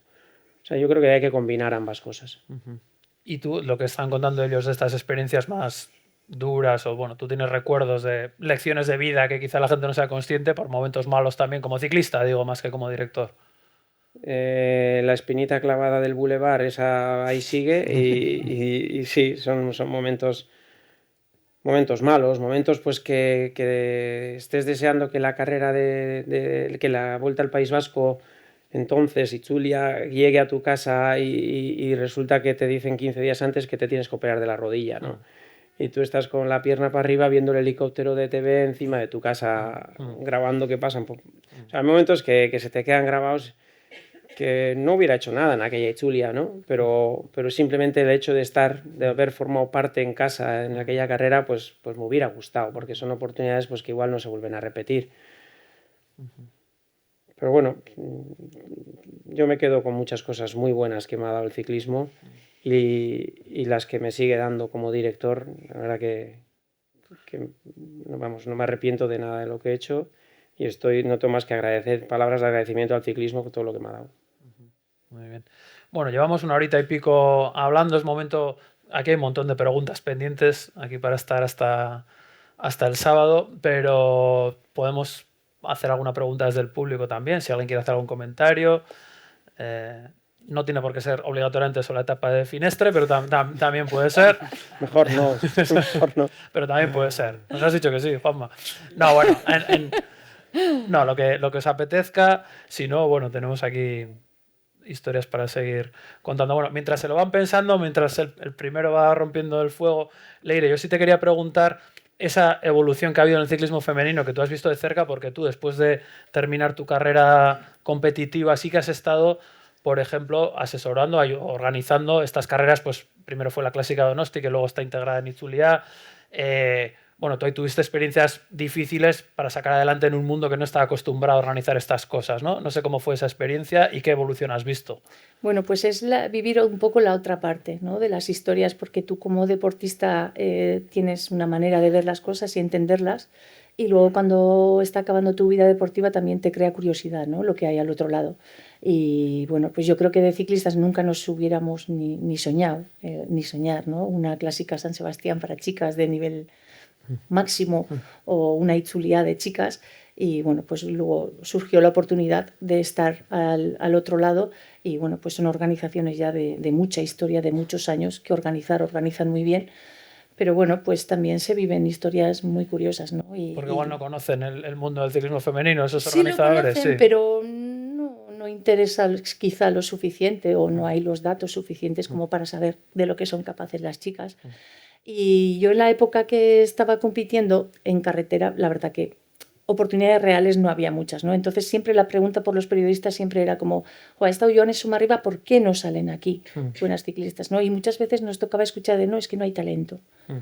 Y en el momento que me puse, bueno, dentro de una organización me di cuenta que nos hacía falta talento, pero quizá no solo en la carretera, sino que en el otro lado también.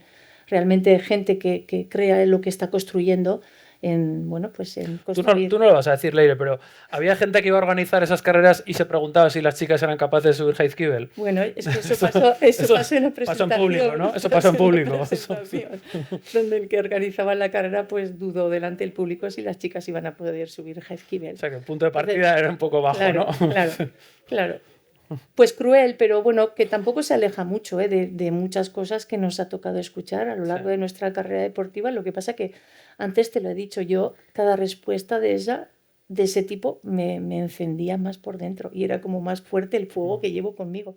Y es como, bueno, quiero hacer mi carrera deportiva, da igual lo que me tenga que escuchar, respetando a todo el mundo e intentando hacer, bueno, con los recursos, pues mi carrera de la mejor manera posible.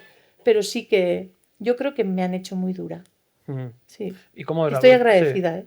Sí, siempre lo dices, ¿no? Sí, estoy muy agradecida. De hecho, creo que las generaciones de ahora ya están en un punto en el que se ha conseguido tanto en 4 años que quizá se pierde un poco ya la perspectiva, ¿no? De todo lo que ha habido que hacer en cadena para que a día de hoy existan, ¿no? Las oportunidades. Y bueno, pues creo que también el estar en el camino sin tantas condiciones también genera herramientas para ti que son muy importantes para la vida, para la empresa, para todo en general. ¿Te hubiera gustado que te hubiera tocado la época de ciclista activa ahora y no hace 20 años? Para nada cambiaría el aprendizaje que he tenido. Lo que pasa que ahora, estando dentro del mundo de la nutrición, viendo que realmente hay oportunidades reales y todos los recursos que se pone, porque nosotras hemos estado en equipos de carretera que nos hemos encontrado a súper buenas personas regalando su tiempo, y los pocos recursos que había eran para las chicas. Pero hemos tenido reuniones de equipo que el equipo le costaba completar el equipo, entonces traían chicas de triatlón, que las chicas de triatlón tenían miedo de ir en pelotón. Entonces la reunión solía ser, si esta carrera no la gana Leire, es que hemos hecho algo mal. Esa era toda la reunión. Y claro, las que no tenían experiencia se quedaban como, ¿qué hay que hacer? ¿Sabes? Entonces en carrera, pues bueno, siempre había equipos que trabajaban mucho y yo sabía que tenía que aprovecharme de esas cosas para intentar hacerlo bien. Pero bueno, y la nutrición igual, es que en los últimos 4 o 5 años ha cambiado tanto la historia, y sobre todo lo que más inquietud siempre me ha generado es si hubiera nacido en otro país, que hubiera sido en una potencia fuerte. Pues si hubiera sido holandesa, ¿no? Si hubiera holandesa, bueno, yo creo que en pista británica o australiana, si hubiera, o neozelandesa, no sé, si hubiera nacido en un país seguramente mi carrera deportiva hubiera sido más corta, pero seguramente hubiera sido más exitosa, pero he nacido donde he nacido y con los recursos que he tenido y con la gente con la que me ha ayudado a ser mejor ciclista he conseguido los recursos, y cuando he mirado los presupuestos con los que nosotros hemos hecho cosas y los presupuestos de los países con los que hemos competido, yo creo que el balance es como, tengo que estar orgullosa, ¿no? Porque con muy poco hicimos, bueno, cosas bonitas. Y en el lugar donde has nacido, Leire, ahora hay proyectos que, por lo menos vistos de fuera, son para estar optimistas. O sea, se ven proyectos ambiciosos como el de Laboral Cucha, en el que tienen pues corredoras veteranas como Anne Santesteban, jóvenes como Uso Astrolaza que están creciendo, han recuperado a Joane Somarriba como referencia pública, ¿no? Después de muchos años, como bueno, tener una referente que está presente ahí para aconsejar o guiar. Sí. O sea, se ve que hay un proyecto con ambición de ir a la élite mundial, ¿no? Sí, sí, sí, y creando oportunidades de verdad. Y estar Es en el como hay tour que- y estar claro, en... pero que lo que se construya también tiene que ser sostenible. O sea, no podemos crear tampoco castillos en el aire. Que la base sea buena, que de la base salgan corredoras. Y bueno, en el equipo que antes te he contado, Anne Santesteban era de 18, 19 años tendría. Y Anne Santesteban y Dorleta Scamini, que eran compañeras mías y acaban de pasar casi de juvenil, pues hacían las carreras y se quedaban con todos los calcetines de todas las rivales. Pero claro, las escapadas y eso en aquella época pues no... ¿Cómo que se quedan con los calcetines? Sí, tenían obsesión por los calcetines de las corredoras, entonces acababa la carrera, había sido buena o un desastre y siempre, ¿has visto esta? ¿Qué calcetines más chulos Ah, que se llevaba?". fijaban en...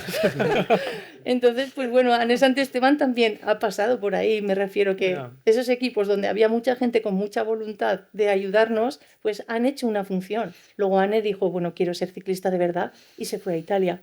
Pero en ese momento existía esa estructura que Anne pudo ver a las mejores del mundo, aparte de las piernas que llevaban, ¿no? Que es como aquí hay que trabajar muy duro si una quiere ser ciclista profesional. Muy bien, no sé si hay alguna pregunta ya, si alguien se lanza. Sí, no estáis por ahí a punto. Sí, ahí hay una. Ahí. Sí. Sí, te van a dar el micrófono ahora. Kaixo. Es para Leire y para todos. Comentas que ya el desarrollo que has visto en el ciclismo femenino en los últimos 15-20 años, pero sobre todo 4 o 5, es grande, es impresionante, pero sí que en la historia recién del ciclismo femenino ha habido altibajos, que ves apoyo para el Tour de Francia femenino, viene, va, hay años que pasan que directamente no hay interés. ¿Tenemos ahora motivos para tener un optimismo duradero del futuro del ciclismo femenino? Jo, pues no tengo toda la información para poder darte una respuesta adecuada, pero yo creo que el ciclismo a día de hoy, el nivel de competición que tenemos es muy visible. La gente creo que no le importa mucho ver una carrera femenina a una masculina y creo que cuando el producto es bueno, entiendo que todo lo demás también se tiene que ir dando, pero no tengo todos los datos para tener una opinión con fundamento. Eskerrik asko. Ahí hay otra. Ahí. Y yo quería preguntar, ¿cómo es la estrategia para preparar una etapa o una gran vuelta? Porque supongo que aquí muchos habremos visto El día menos pensado. No sé si lo habéis visto vosotros. Que, bueno, a mí me encantó y humaniza mucho, pero es... Claro, luego hay mucha mofa con eso, pero supongo que... ¿Cómo es preparar por parte de los ciclistas y de un director una etapa en concreto o una gran vuelta? Pues me imagino que esta es para mí, ¿no? Yo cuando vi El día menos pensado me sorprendió porque nosotros en nuestro equipo lo hacíamos de una manera completamente diferente. Y me llamó la atención que nos ganaran casi siempre. Y yo decía, joder, con lo que nosotros curramos, como preparamos las cosas, con el detalle que llegamos, con todo súper bien preparado, y luego vi El día menos pensado... No, que no tengo... A ver... Estamos entendiendo. Me estáis entendiendo, ¿no? Y yo decía, pues es que Valverde es muy bueno. Qué bueno Valverde es muy bueno. Entonces, ganar con Valverde pues es muy fácil, ¿no? Y darle a la X y sale el misil y ganas. Pero bueno, pues prepara una estrategia. Una gran vuelta, por ejemplo. Para preparar una gran vuelta, nosotros somos 2 directores. Un director sobre todo hace la logística y el otro hace la parte del rendimiento, la parte más en contacto, táctica, estrategia, contacto con corredor y tal. Y el otro se encarga un poco pues, de mover a todos los vehículos, a todas las personas, de ubicar a la gente para los avituallamientos y eso es un curro bastante gordo. El que hace el apartado rendimiento no te puedes meter ahí. O sea, tienes que tener una persona al lado de confianza y delegarle todo y ni se te ocurra empezar a preguntar, porque entonces te sales de tu campo. Y luego yo, por ejemplo, necesito Si tengo demasiado tiempo antes de una vuelta grande, no soy efectivo. Necesito sentir un poco la presión de la fecha de inicio de la vuelta para empezar a currar de verdad. Pero metiendo 8 horas diarias, necesito 10 días de curro, pero bien centradito, para poder hacer solo lo que es el análisis de carrera y hacerme un poco la idea de la estrategia y luego las presentaciones que les hacemos a los ciclistas todos los días a la mañana. Más o menos necesito 10 días para eso. Luego la estrategia pura del día la hago en el día, en base a cómo yo vaya viendo que va la carrera. No se parece en nada. En mi caso no, pero bueno, pero sí que es verdad que, por ejemplo, hay gente que acaba la etapa hoy y ya es capaz a la tarde, ya te pregunta, ¿y mañana qué? Mañana hacemos esto, lo otro y tal. Y a mí eso me agobia muchísimo. Yo necesito descomprimir ese día, asimilar y dormir, y luego a la mañana empiezo a ver claramente lo que va a pasar.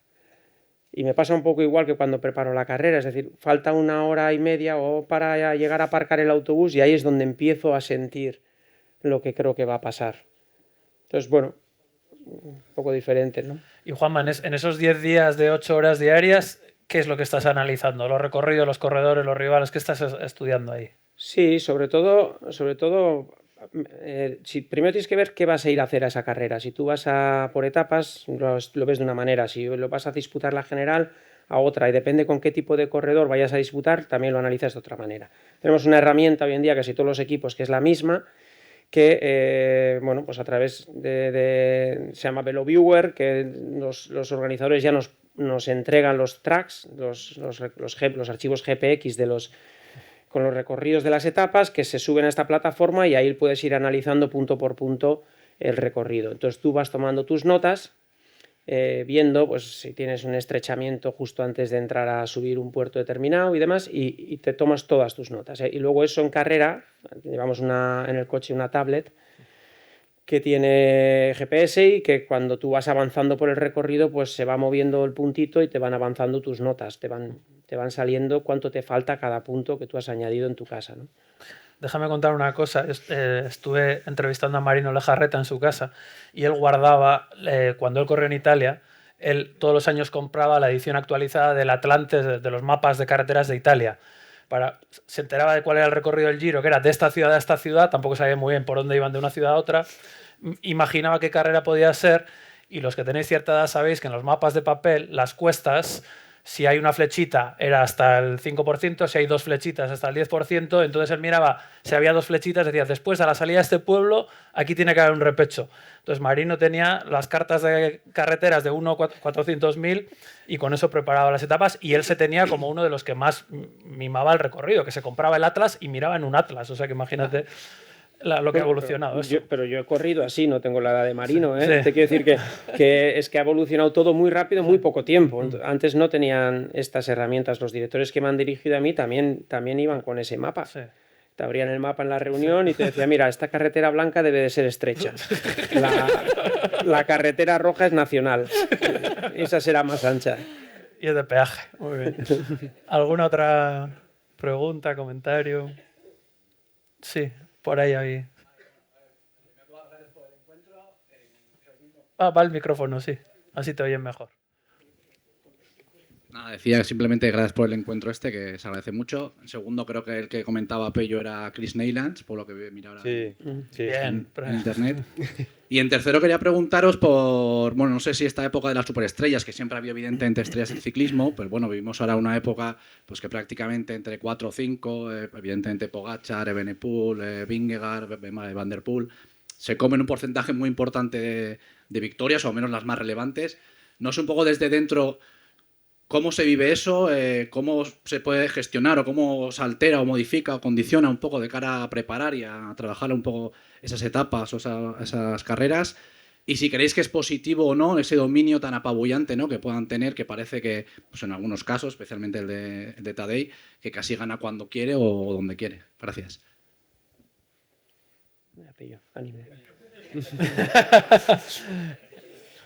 No sé, a mí muchas veces me resulta muy frustrante, ¿no? Porque les ves en otra dimensión que al final ves que con unos simples entrenamientos estás ganando desde tu versión en invierno pretemporada a tu versión top de forma, estás ganando un 5% y ya ese 5% es la diferencia que te está sacando pues un Tadej en cualquier carrera, ¿no? Entonces es un poco muchas veces frustrante de saber, es que por mucho que afine en la táctica, haga todo perfecto, es que no tengo cómo batirlo, ¿no?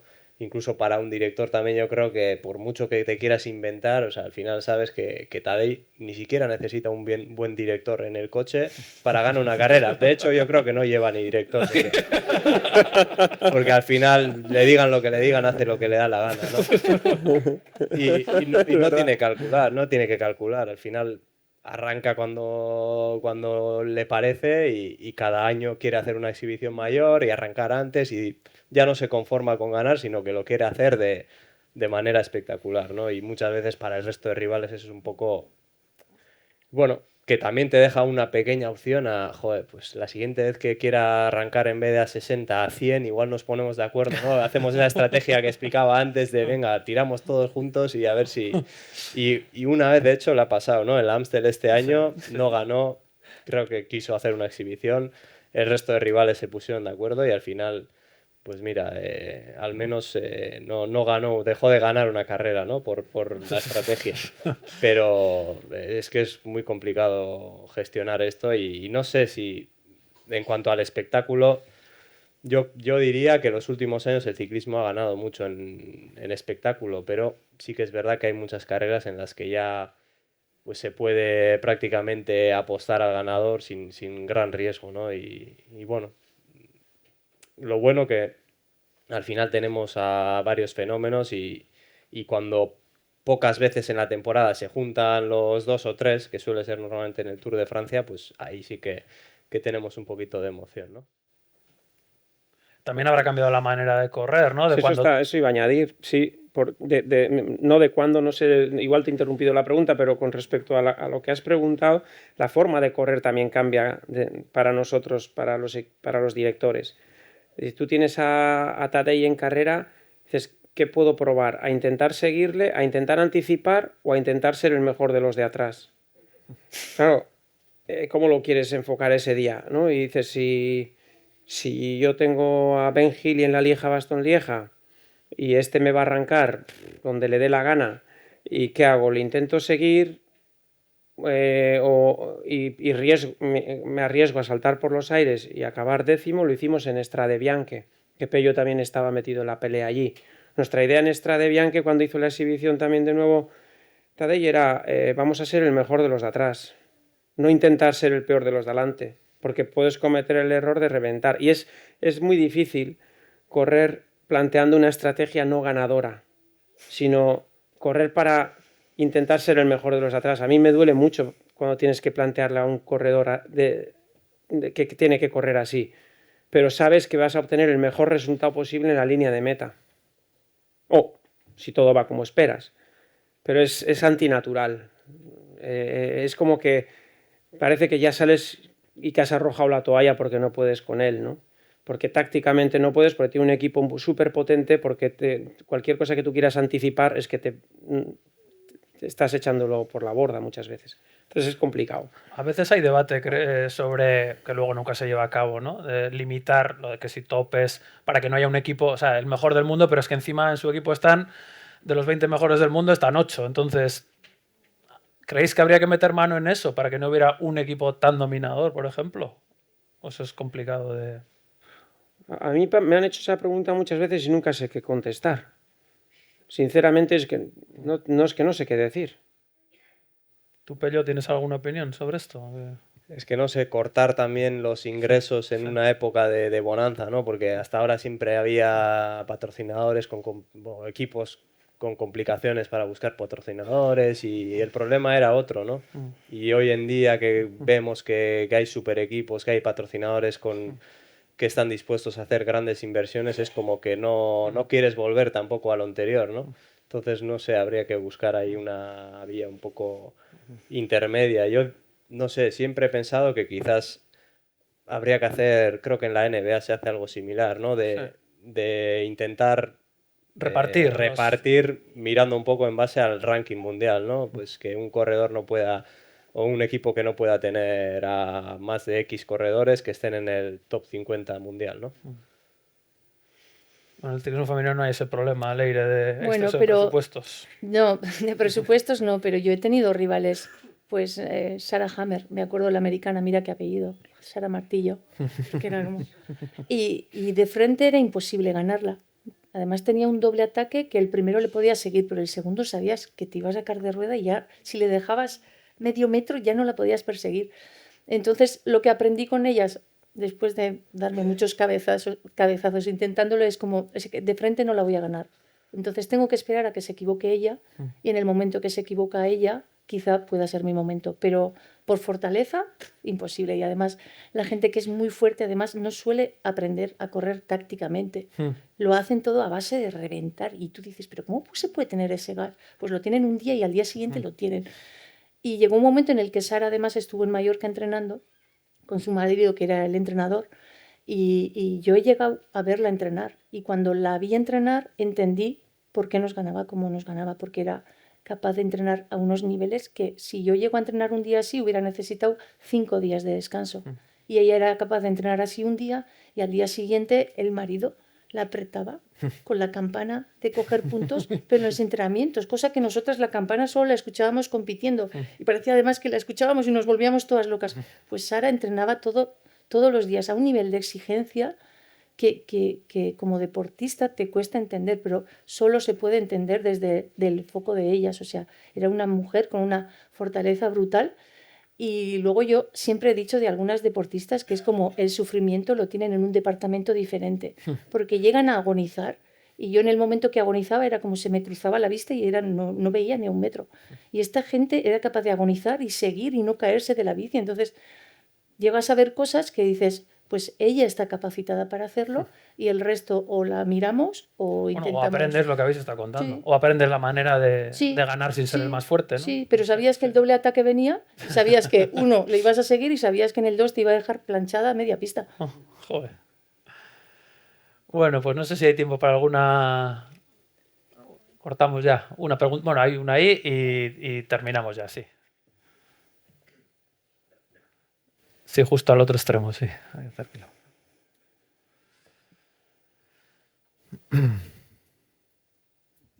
Bueno, zorionak ekitaldi honegatik, galdera Peio ontzako da. Peio, que eres referente para los chavales que están hoy en día, desde el punto de vista, tú que también, aparte de ser ciclista, has estudiado y tienes lo que tienes, el punto ese del dar el salto, dejar de estudiar, ¿cómo lo ves? Porque a los padres, los chavales no nos hacen ni caso. Entonces, así diciendo algún referente de su que sandades. que estudie, que estudie. Ese salto, ese salto del profesionalismo, seguir estudiando, dejar de estudiar, ¿qué porcentaje? A ver, ¿qué opináis? Es que es algo muy delicado para aconsejar, ¿no? Al final yo decidí seguir con los estudios porque en ese momento a mí me lo habían inculcado así en casa y para mí siempre he sido muy ordenado, ¿no? No quería empezar algo sin haber acabado lo anterior, ¿no? Entonces para mí era una fase que tenía que cerrar, entonces me empeñé en acabar la carrera y después me centré ya al 100% en el ciclismo. Pero claro, era un ciclismo muy diferente. Se podía pasar al campo profesional con 23, 24 años y te daban la oportunidad. Y hoy en día, al final yo creo que si cumples 21 o 22 años, pues ya casi que nadie cuenta contigo, ¿no? Tienes que dar un espectáculo en el campo amateur para que te pasen, pues que no es fácil, ¿no? Entonces... Yo, si me pongo en la piel también de esa gente, ¿no? De los chavales que con 16, 17 años al final están haciendo casi una vida semiprofesional, ¿no? Pues es que ellos están soñando con ser profesionales y en ese momento para ellos lo más importante es eso, ¿no? Y es difícil renunciar a un sueño, es difícil ser realista y yo creo que no hay una decisión correcta. Al final... también pienso que siempre se puede volver a los estudios. Es algo, no sé, es una decisión muy personal, ¿no? Que en mi momento lo tomé, lo tenía muy claro, pero que hoy en día sería muy difícil para mí decirle a un chaval, oye, céntrate en los estudios que dentro de 3 años aún te seguirán esperando en el mundo profesional, ¿no? Igual ese tren ha pasado ya y es demasiado tarde. Yo ahí añadiría, o sea, yo defendería siempre la formación. Lo que sí creo que si un deportista quiere hacer una apuesta, puede, si en casa se lo permiten, quizá el ritmo no tiene por qué ser del resto de los compañeros. Es decir, tú puedes tomarte un curso, pues si quieres hacer una apuesta seria, con menos asignaturas, que a día de hoy tienes universidades a distancia y hay un montón de planes que puedes llevar a cabo. Yo mi última carrera la hice en mis últimos años de ciclismo, con una beca en la UCAM, con un tutor, que le pasabas tu planning de competición y si no es por él no lo hubiera sacado, pero me puso todas las facilidades del mundo, me hacían los exámenes cuando podía, entonces a día de hoy creo que ya existen las fórmulas, pero yo lo de dejar de estudiar no se lo recomendaría a nadie, desde luego que quiero que le vaya bien en la vida, pero bueno, es verdad que la vida es larga y hay muchas oportunidades. Yo tuve la suerte de el año que di el salto, el año que era mi último año amateur, antes de dar el salto a ciclista profesional, de trabajar. Yo trabajaba a las tardes, a media jornada, era delineante, pero tenía la suerte de trabajar en una empresa que me dejaba no ir a trabajar cuando tenía una carrera. No estoy dando ningún consejo, que no suene a broma, ¿no? Que es decir, que has hecho una pregunta, no te estoy contestando, pero me apetecía compartir esto, que a mí me dieron la gran oportunidad de decir, bueno, tienes la Vuelta a Salamanca, que es esta semana, pues no vengas, ¿no? Pero y encima además al final de mes me pagaban como si hubiera ido a trabajar, yo estaba flipando, pero hacía mi media jornada. Pero entrenaba las mañanas y hacía 4 horas a la tarde en un estudio. Y luego pues me surgió la oportunidad de ser ciclista y no pude más que agradecerles a esa empresa el esfuerzo que habían hecho por mantenerme en esas condiciones. Muy bien. Bueno, pues muchísimas gracias por esta charla tan interesante que hemos tenido. Eskerrik asko denoi eta beste bat arte. Eskerrik asko. Bai, barkatu. Hay un detalle de la Fundación Real Sociedad para vosotros. A ver, nola daude. Bai, ordenean, bai. Bueno, zuk banatu bestela. Bai. Eskerrik asko, bai. Ni esker. Pero saca, Juanma, saca. Ostras. Eskerrik asko. Eskerrik asko. Qué pelita. Joder, qué chula. Joder. Podemos salir en... Ahora tener polémica,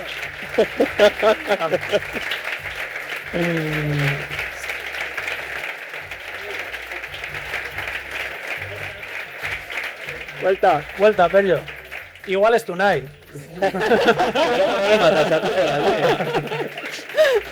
No,